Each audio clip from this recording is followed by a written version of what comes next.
Hey, just wanted to show everybody what I'm using to organize the clips for the JB4, the wiring. You know, the JB4 plugs in down here.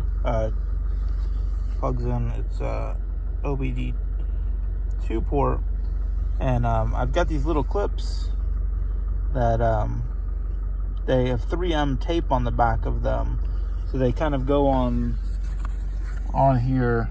They stick to the backing, they stick to the wall, and then you can just put the cable in there so you're not stepping on the cable.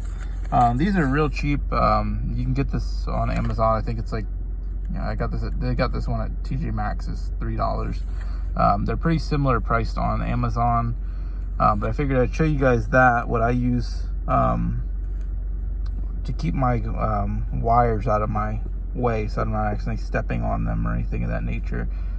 Just thought I'd share that if you guys are interested in making your wires a little neater.